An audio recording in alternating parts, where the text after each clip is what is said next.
আসসালামু আলাইকুম, welcome to মাইজ লাভার্সে আপনাদের অনেক অনেক শুভেচ্ছা ও স্বাগতম। তো এখন বাজে দুপুর 1টা, আজান দিয়ে দিচ্ছে অলরেডি। আর আমিও গোসল করে রেডি। আর বলুন তো আমি এখন কোথায় আছি? নিশ্চয়ই একটু হলেও আন্দাজ করতে পেরেছেন আপনারা, কারণ এর আগে আমি এই জায়গাটার একটা ভিডিও আপনাদের সাথে শেয়ার করেছি। তো আর আপনাদের কোনো ডোটানায় রাখবো না, আমি খোলাসা করেই দিই। আমি এখন আছি দিনাজপুরে, আমার শ্বশুর বাড়িতে। আমি এর আগে একটা ভিডিও দিয়েছিলাম যে আমরা হচ্ছে মায়াসকে নিয়ে ঢাকায় যাচ্ছি ডাক্তার দেখাতে।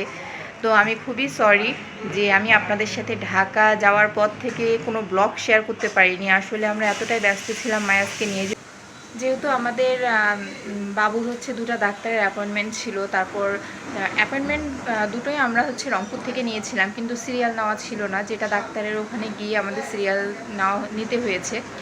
সেই সিরিয়াল নিতে নিতে অনেকটাই লেট হয়েছে। আর বাবুকে নিয়ে যেহেতু ডাক্তারের কাছে গিয়েছিলাম, মানে কখন কি করব কি না করব এই ভেবে কোনো ব্লগ করা হয়নি।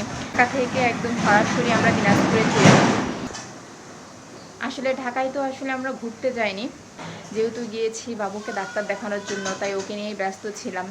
আর ডাক্তারের সিরিয়াল পেয়েছিলাম, কিন্তু খুব একটা লেটে পেয়েছিলাম, যেই কারণে বাচ্চাকে নিয়ে ডাক্তারের ওখানে সব কিছু বলতে গেলে একটু লেট হয়ে গেছিলো। এই জন্য আমাদের হচ্ছে দেরি হয়ে গেছে অনেকটাই। তাই আমি আপনাদের সাথে কোনো ঢাকার কোনো ব্লগই শেয়ার করতে পারছি না। তো আমরা ঢাকা থেকে সরাসরি চলে এসেছি দিনাজপুরে, আর আমরা আজকে ভোরেই পৌঁছাইছি। তো দুপুরবেলা থেকে আমি আমার ব্লগটা শুরু করলাম। তো এখন আমি আপনাদের সাথে একটা জিনিস শেয়ার করবো, সেটা হচ্ছে আমার শাশুড়ি মায়ের হাতের চিংড়ির মালাইকারি রেসিপি। খুব সাদাসিধা রেসিপি, হয়তোবা এটাকে আপনারা চিংড়ির মালাইকারি বলবেন, নাও বলতে পারেন, কারণ এখানে আমরা কোনো দুধ ইউজ করব না। মানে আমরা এখানে জাস্ট পানি দিয়েই করব। সেটা আপনারা ঝাল চিংড়ি মালাইকারি বলতে পারেন। তো চলুন আপনাদের সাথে আমার শাশুড়ি মায়ের সেই স্পেশাল রান্নাটা আপনাদের সাথে শেয়ার করে নিই। তোমরা সবাই কেমন আছো? আমি অনেকদিন পরে আবার আমাদের বাসায় এসেছি। আমি গোসল করে বাবুর কাপড় চোপড় এখানে ধুয়ে দিয়েছি, আমার বোরকা ধুয়ে দিয়েছি। এই যে আমাদের বাসার বেলকুনি। আপনাদের সাথে একটা জিনিস শেয়ার করে নেই, এই বেলকুনিতে কিছুদিন আগে আপনাদেরকে দেখাইছিলাম যে এখানে লাউয়ের গাছ লাগিয়েছিল আমার শ্বশুর শাশুড়ি, আর এখানে দুটো লাউ, বড় বড় লাউ ধরেছিল।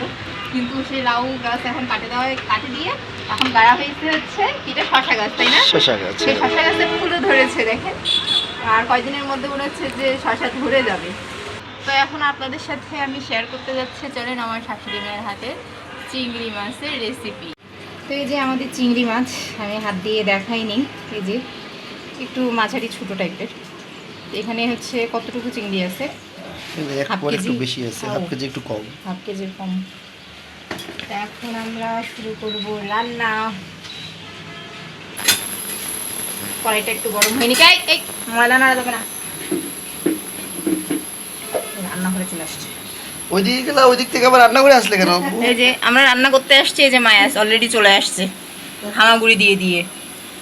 বাবা এটা নাড়া যাবে না, চলে যাচ্ছে ওই দিক। দেখো দেখো দেখো মাথাটা যে ঠুস করে লাগবে। ধরো, আমি ওকে ধরি না, পারি না তো, পারি না। তুমি কেন আগের যেরকম শান্তি আর ওই শান্তি আর পাই। তো এখানে আমি আমার পরিমাণ মতো তেল দিয়ে দিচ্ছি। এখানে কিন্তু আমরা ব্যবহার করতেছি খাঁটি সরিষার তেল। আমার শ্বশুর বাড়িতে কিন্তু সরিষার তেলটাই খাওয়া হয় বেশি।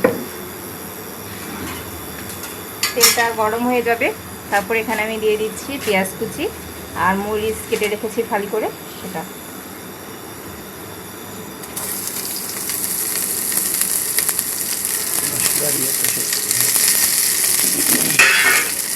তাই মায়া এবারে এখন কাশি শুরু হবে।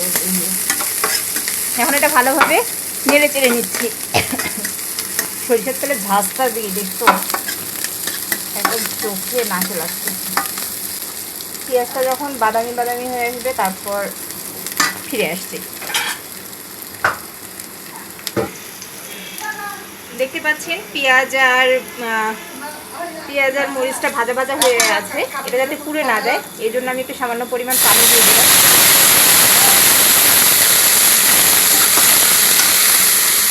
এখন আমি এখানে 1/2 চামচ একটু রসুন দিয়ে দিলাম।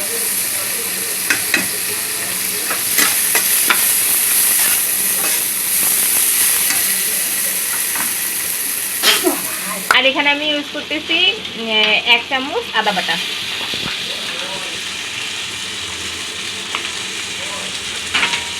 এখন আমি এটা ভালোভাবে মাখায় নিব।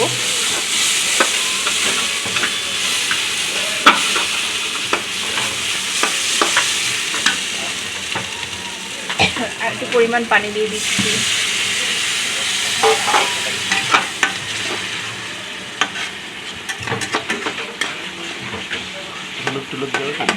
সবই দিব। এই আদা রসুন পেঁয়াজ মরিচের সাথে একটু ভালোভাবে একটু সিদ্ধ হয়ে নেবে। এখন আমি এখানে ব্যবহার করব লবণ। আমাদের পরিমাণ মতো লবণ দিয়ে নিচ্ছি। আপনারা আপনাদের পরিমাণ মতো এখানে লবণ ব্যবহার করে নিতে পারেন।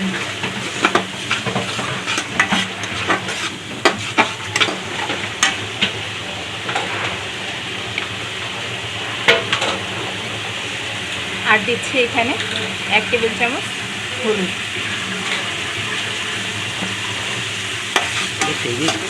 আমি প্রথমেই যে বলেছি এটা ঝাল চিংড়ি মালাইকারি, তাই এখানে আমি ঝালটা একটু বেশি দিব।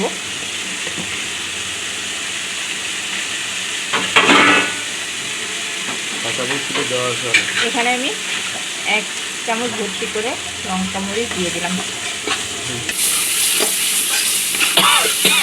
এখন মশলাটাকে ভালোভাবে কষায় নেব। আপনারা এই চিংড়ির মশলাটা যত ভালোভাবে কষাবেন ততই কিন্তু চিংড়িটার স্বাদ হবে।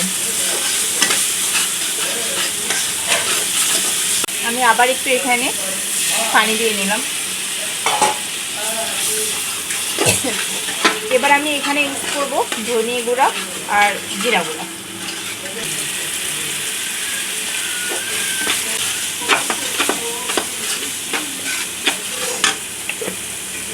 আমার শাশুড়ি মা এখানে হচ্ছে জিরা ধনিয়া দুটোই একসাথে গুঁড়া করে রেখেছে, সেটাই দিয়ে দিলাম। এখন মশলাটাকে কষায় নিব ভালোভাবে। মশলাটা যখন কষা হয়ে যাবে তারপর আমি এখানে অ্যাড করব চিংড়ি। তো আমার মশলা কষা হয়ে গেছে, দেখতে পাচ্ছেন মশলার কালারটা কত সুন্দর হয়েছে। এখন আমি এখানে অ্যাড করব এই চিংড়িটা। আর আমি এই চিংড়িটাতে একটু লবণ আর হলুদ দিয়ে হালকা একটু মেখে রেখেছিলাম। চিংড়িটা আমি দিয়ে দিলাম। এখন চিংড়িটা মশলার সাথে খুব ভালোভাবে মাখিয়ে নেব।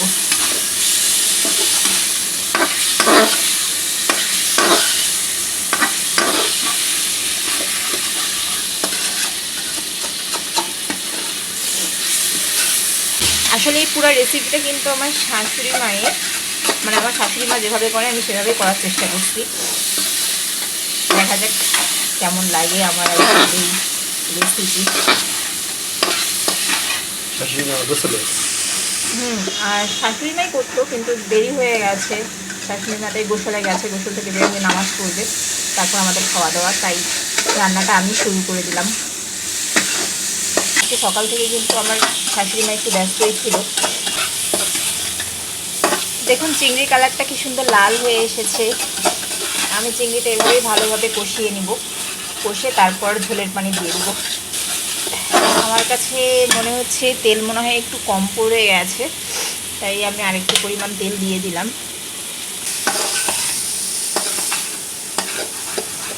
তো আমার চিংড়ি কষানো হয়ে গেছে। এখন আমি এখানে ঝোলের পানি দিয়ে দিব, চিংড়িটা যাতে সিদ্ধ হয়ে যায় তার জন্য।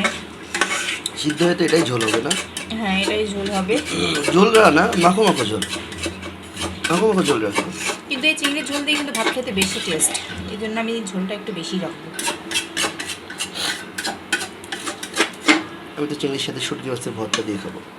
আমার জন্য শুটকি মাছের ভর্তা আছে স্পেশাল। আজকে আমাদের কি বলে দুপুরের রান্নায় কি কি রেসিপি থাকতেছে? সবুজ শাক, চিংড়ি মাছ আর শুটকির ভর্তা, যেটা স্পেশালি আমার জন্য। খাও, তুমি শুটকি ভর্তা খাও। আমি শুটকি ভর্তা খাবো না, কারণ শুটকি ভর্তা খেলে আবার গ্যাস হয়ে যাবে, যেটাতে বাবুরও অ্যাসিডিটির প্রবলেম হয়ে যাবে। আমি এখানে ঝোলের পানি দিয়ে দিলাম। এখন এই চিংড়িটা সিদ্ধ হয়ে নিবে। তা আমরা ফিরে আসছি 10 মিনিট পর। মিনিট পর ফিরে এলাম।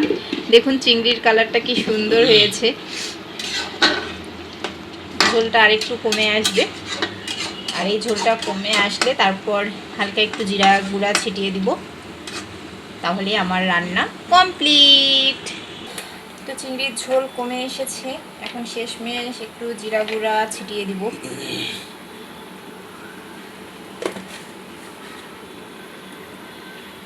এই চিংড়ি মাছের ঝোলটা দিয়ে কিন্তু এক নিমিষে 2 প্লেট ভাত শেষ করা যায়।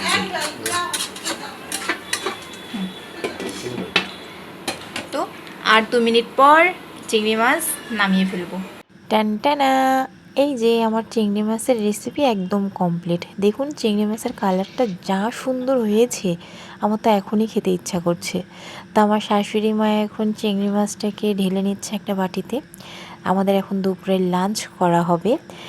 তো এই যে দেখুন আমার চিংড়ি মাছের ঝাল রেসিপি। তো আজকের ভিডিও এ পর্যন্তই। আপনারা ভালো থাকবেন, সুস্থ থাকবেন, আর আমাদের জন্য বেশি বেশি করে দোয়া করবেন। আর আমার এই ভিডিও যদি আপনাদের ভালো লেগে থাকে তাহলে অবশ্যই লাইক, কমেন্ট, শেয়ার করতে একদম ভুলবেন না। আর অবশ্যই আমার চ্যানেলটিকে সাবস্ক্রাইব করবেন। আল্লাহ হাফিজ।